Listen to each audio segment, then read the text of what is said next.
तर आज मी करणार आहे हेल्दी व्हेजिटेबल खिचडी।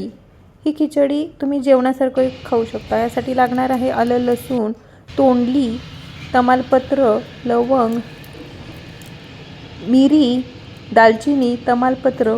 ही तोंडली मी अशी बारीक का चिरली आहे की ते मुलं खात नाहीत, काढून ठेवतात। आणि टोमॅटो एकदम बारीक चिरलेला, आणि घेवडा, ढबू मिरची, गाजर। हे तांदूळ मी 1 वाटी तांदूळ, 1 वाटी मुगाची डाळ गरम पाण्यात भिजू घातली। तर तेलमध्ये जिरे टाकले आणि थोडा वेळ ठेवलं कडक पाण्यामध्ये। धुवून मुगाची डाळ भिजू घातली। तेलामध्ये जिरे टाकले, हिंग टाकले, कढीपत्ता, लसूण, आलं ते परतायचं आहे। लसूणचा उग्रपणा सर्व जायला पाहिजे। आणि आपल्याला एक 15 ते 20 मिनिटं मुगाची डाळ भिजवली की ती दाताला बिलकुल लागत नाही। एकदम कडक उकळत्या पाण्यात मी भिजू घातलेली। 3 ते 4 वेळा धुतले। एका वाटीला 1 वाटी मुगाची डाळ, छिलक्याची मुगाची डाळ। गुजराती समाजात आमच्या छिलक्याची मुगाची डाळ वापरली जाते, कारण का त्यात पौष्टिकपणा जास्त आहे। आता आलं लसूण तुम्ही बघा लालसर असं परतायचं, म्हणजे उग्रपणा येत नाही।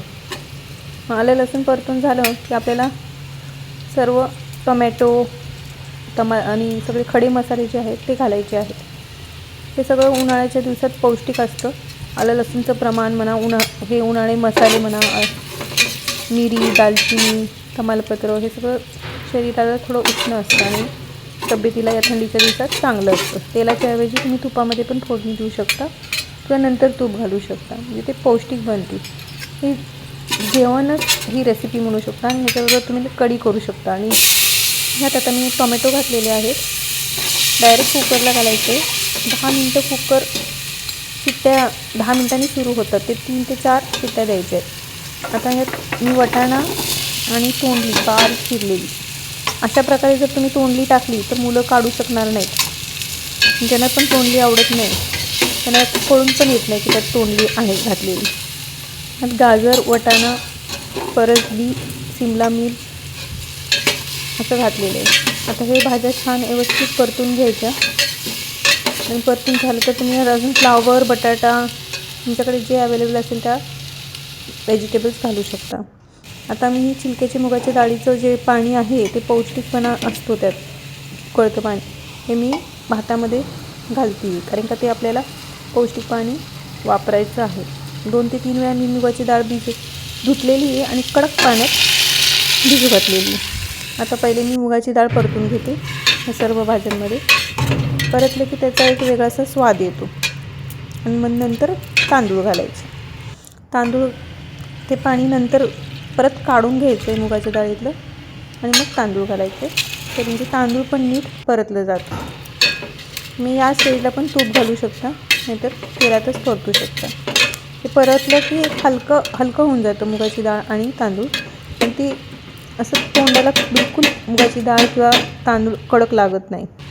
आता हळद घालायची आहे, धने जिरेची पूड घालायची, आणि मी हे सांबारचं पावडर मिळतं MTRचं ते घातलेलं आहे। आणि कलर थोडा येतो पण तिखट लागत नाही, आणि डाळ खिचडीसारखी टेस्ट येते। आणि त्यात पौष्टिकसाठी त्यात पण त्यांनी राईस आणि डाळ सर्व मसाले घातलेले आहेत, कोथिंबीर, मेथी, हे सांबारचं MTR मिक्स घातलं। आणि आता मी दुप्पट असं राहिलेलं मुगाचं पाणी घातलं आहे, मीठ घातलं आहे, आणि दुप्पट असं पाणी मी एका बाजूला थोडं घेतलेलं आहे। ते तुम्ही थोडं कोमट पण घालू शकता, नाहीतर थंड पण घालू शकता। मी तर कोमट घातलेलं आहे। आणि आता मी हे कांदा लसूण मसाला आमच्याकडे जे अवेलेबल आहे ते घालते।